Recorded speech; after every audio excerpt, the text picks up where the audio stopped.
말씀은 요한계시록 19장 11절부터 14절입니다.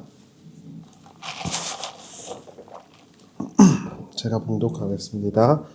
또 내가 하늘이 열린 것을 보니 보라 백마와 그것을 탄 자가 있으니 그 이름은 충신과 진실이라. 그가 공의로 심판하며 싸우더라.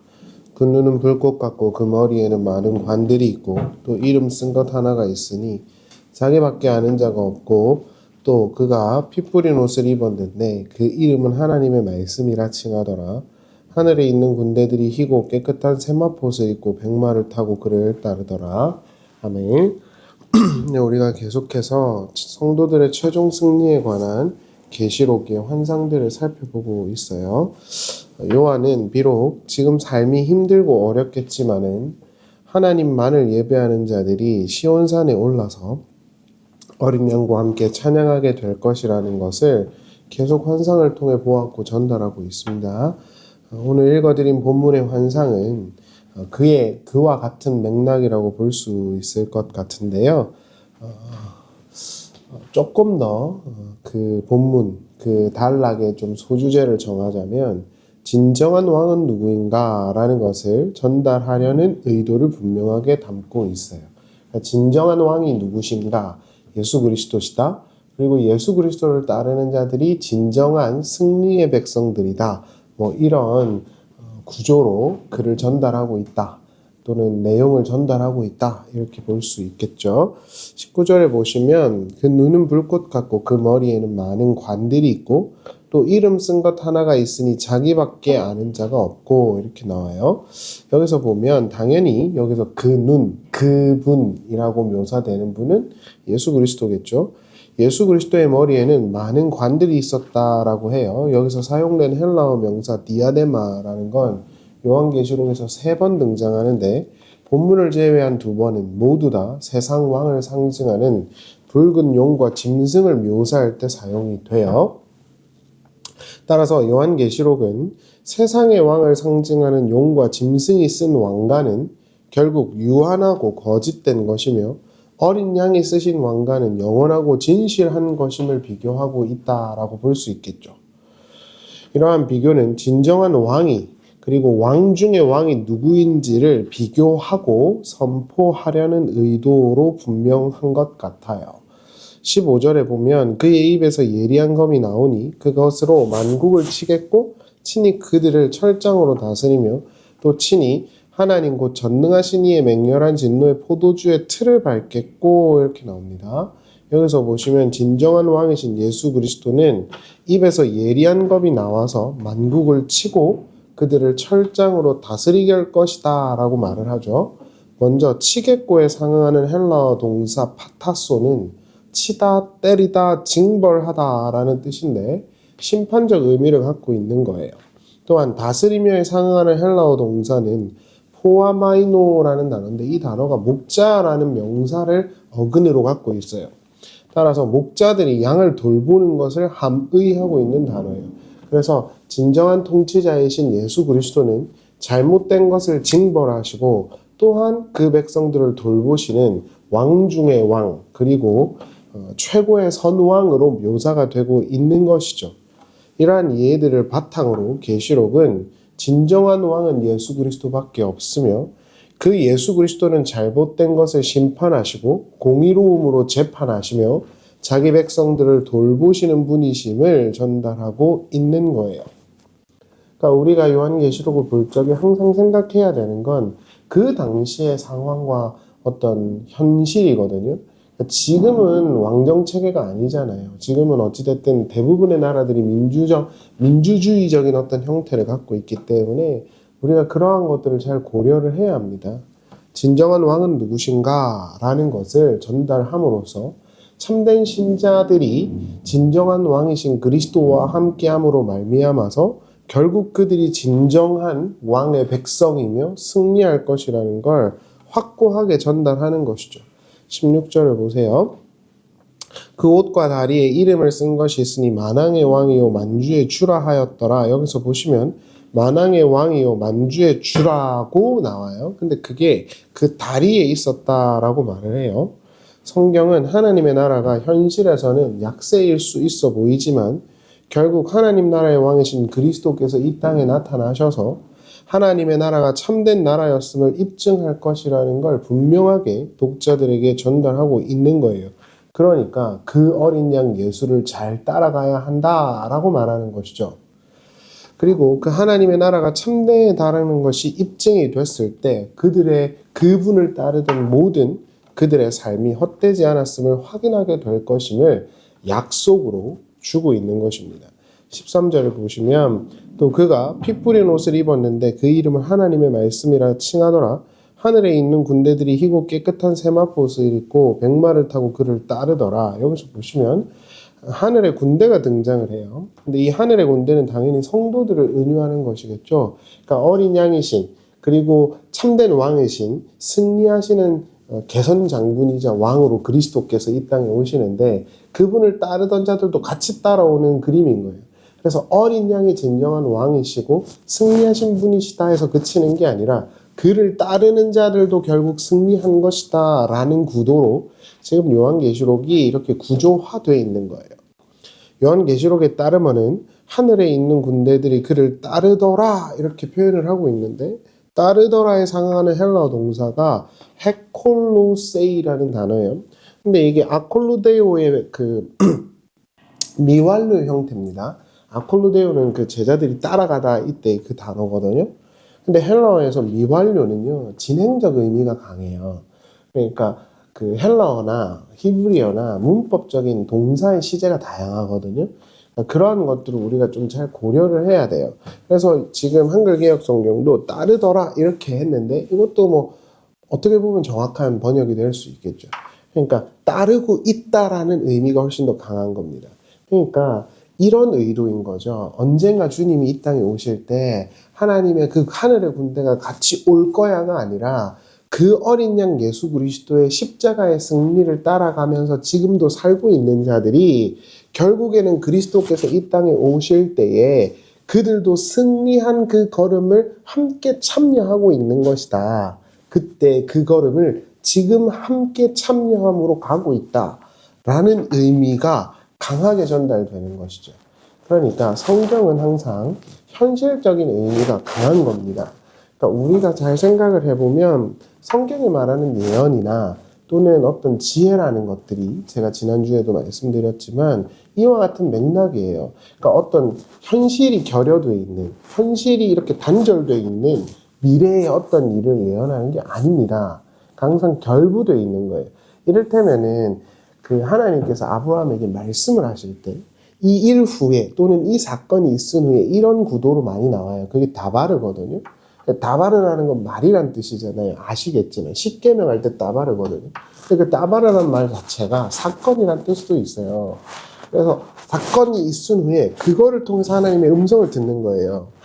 그런 구도로 대부분 히브리어가 형성되어 있습니다. 사건이 있고 그걸 듣는 거예요. 그래서 어떤 사람들은 다바르랑 아마르가 있다 이런 이야기를 하는 것이죠. 근데 이것 두 개가 붙어 있는 거예요.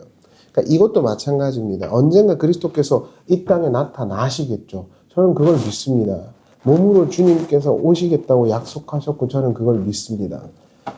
그럼 분명한 약속으로 저는 믿고 주님께서 이 땅에 몸으로 나타나오실 때 그 영광의 몸으로 나타나실 때 우리도 그분과 같이 영광의 몸으로 변할 것이라고 저는 믿습니다. 저는 부활을 믿거든요.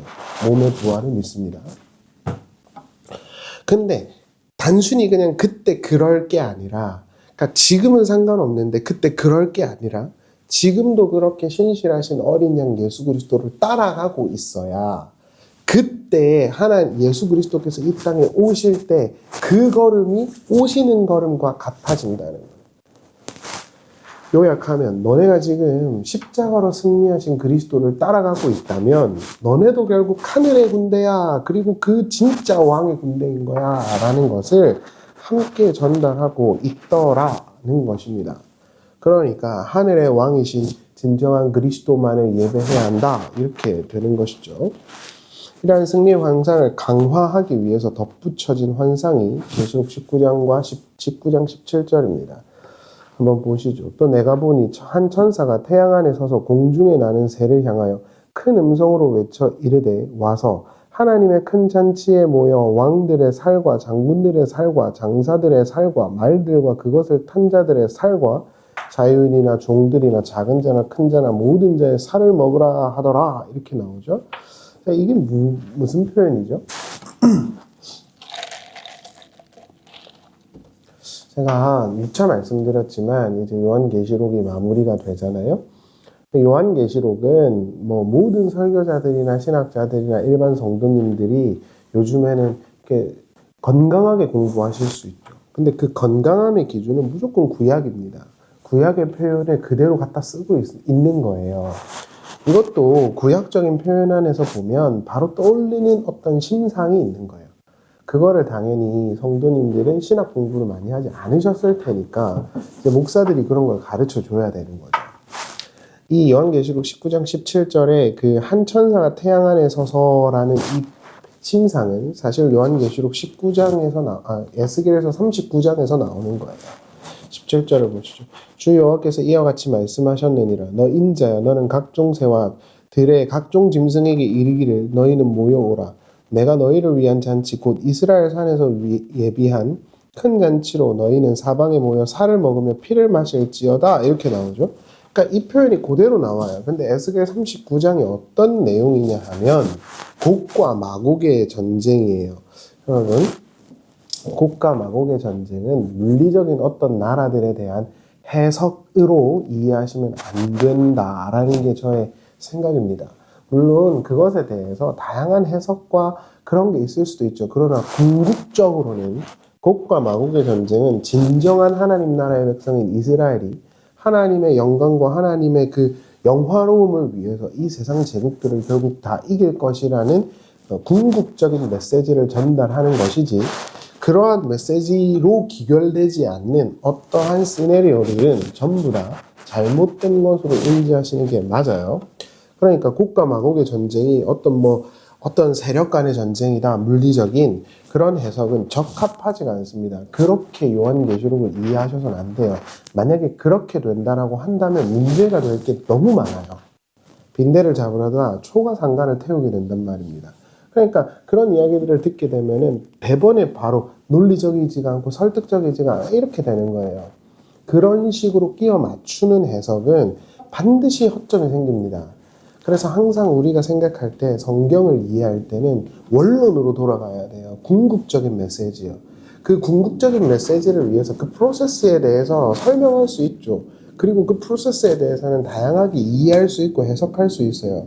종교 개혁자들은 요한계시록에서 나온 어떤 짐승이나 이런 표현들을 교황에게 빗대어 설명했단 말입니다. 그러나 궁극적으로는 그게 아니잖아요. 그러니까 궁극적인 메시지를 잘 생각을 하셔야 됩니다.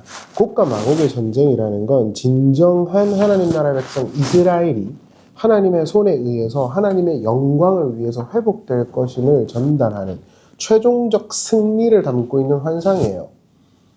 그리고 그러한 승리의 결국으로 나오는 것이 뭐냐 하면 아까 읽었던 그 심상입니다. 공중의 새들이 와서 먹고 하는 그 잔치의 심상 말입니다. 이걸 통해서 독자들, 구약 성경을 가지고 있었던 독자들은 정확하게 인지했겠죠. 이게 어떤 의도였는지를. 곡과 마곡의 전쟁이 일어난 목적은 뭘까요? 7절을 보세요. 내가 내 39장 7절입니다. 내가 내 거룩한 이름을 내 백성 이스라엘 가운데 알게 하여 다시는 내 거룩한 이름을 더럽히지 아니하게 하리니 내가 여호와 곧 이스라엘의 거룩한 자인 줄을 민족들이 알리라 하라. 이렇게 나와요. 이게 곡과 마곡 전쟁의 핵심 코어입니다. 곡과 마곡 전쟁은 진정한 이스라엘의 회복을 통해서 하나님이 자신이 하나님이었다는 걸 입증하는 거거든요.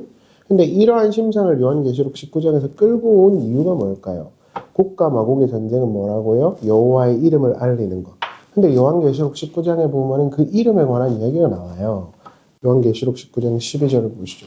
그 눈은 불꽃 같고 그 머리에는 많은 관들이 있고 또 이름 쓴 것 하나가 있으니 자기밖에 아는 자가 없고 이렇게 나오죠. 그러니까 이름이 나오는 거예요. 근데 그 이름이 자기밖에 아는 자가 없대요. 어린 양의 이름은 공이 공개된 것이죠. 예수 그리스도를 모르는 사람이 없잖아요. 그러나 그것은 숨겨진 것과 같은 거라고 전달을 하는 거예요. 그게 드러나야 되는 거죠, 결국. 이는 두 가지를 의미할 수 있는데, 먼저 감추어진 그 이름이 드러나야 한다는 것. 그래서 곡과 마곡의 전쟁을 통해서 여호와의 그 이름이 드러나는 거예요. 두 번째는 하나님의 이름은 공개됐지만 진리이신 그를 아는 것은 무스테리온, 감추어진 것과 같아서 하나님의 그 백성들만 알 수 있다는 것. 그래서 그걸 무스테리온으로 알고 있다는 것. 그것을 전달하려는 의도가 공존하고 있다고 보는 게 맞을 것 같아요. 말씀을 마치겠습니다. 하나님이 이 땅에서 거짓된 왕들을 몰아내시고 자신의 영광을 드러내시기 위해서 진정한 왕이 누구인지를 알리시기 위해서 거짓된 왕을 몰아내실 겁니다. 그 거짓된 왕은 공중의 권세 잡은 자, 이 아래에 있는 모든 아담 군상들을 말해요. 하나님을 대적하여선 모든 자들을 하나님께서 물리치시고 심판하시고 징벌하실 것입니다. 그리고 그분을 따라가는 자들을 돌보실 것입니다. 목자가 양을 돌보는 것처럼. 그리고 그러한 날이 반드시 속히 올 것입니다. 그러나 그건 멀리 있는 언젠가 미래에 되어질 일이 아니라 지금 신실하게 어린 양의 승리를 따라가는 자들에게 약속되어진 현실이라는 것을 요한계시록은 이렇게 여러 가지 방법을 통해 설명하고 있는 것이죠. 따라서 진리이신 그 하나님, 참된 왕 중의 왕이신 그리스도께서 나타나오실 날을 고대하며 또한 내가 그 진리의 왕을 따라가고 있다는 것을 믿으면서 하루하루 어린 양이 어디로 인도하든지 간에 그저 따라가겠다라는 마인드셋을 갖고 살아가야 합니다. 제가 요즘에도 늘 하는 말인데요. 주신 만큼만 하겠다라는 게 제 마음이에요. 참 감사하죠. 이런 마음을 가진다는 게. 언제나 늘 부족하다고 결핍하다고 생각을 했거든요. 물론 지금도 그럴 때가 있습니다. 그렇게 보면 현실이라는 게 별로 좋지가 않아요. 그런데 그게 아니라 하나님께서 나에게 맡기신 게 오늘 이 정도까지다 싶으면 그냥 그것만 하겠다라는 게 제가 견지하려는 아주 숭고한 마음입니다. 여러분, 하나님이 우리를 인도해 가시는 것은 우리가 알 수가 없죠. 그저 하루 열심히 살고 사랑하는 가족과 밥을 먹고 같이 진리를 나누고 서로 위로하고 그렇게 하나님 나라를 배워가는 것, 그것만 우리가 할 수 있는 겁니다. 그렇게 따라가다 보면 하나님께서 그 어린 양이신 그리스도께서 이 땅에 나타나시는 그 순간에 네가 진짜 그 백성이었다라고 인정해 주시는 날이 올 겁니다. 그러니까 주어진 삶의 자리가 너무 초라해 보이거나 난 아무것도 안 하는 것 같다고 생각지 마시고 십자가의 죽음으로 하나님을 따라가셨던 그 예수 그리스도의 삶의 모습을 지향하면서 믿음의 길을 잘 걸어가는 우리가 되기를 바랍니다. 기도하겠습니다. 주님, 우리와 함께 해주셔서 우리가 진정한 왕이신 그리스도를 따라가는 하나님의 백성 되게 하여 주시옵소서. 거룩하신 예수님의 이름으로 기도하옵나이다. 아멘.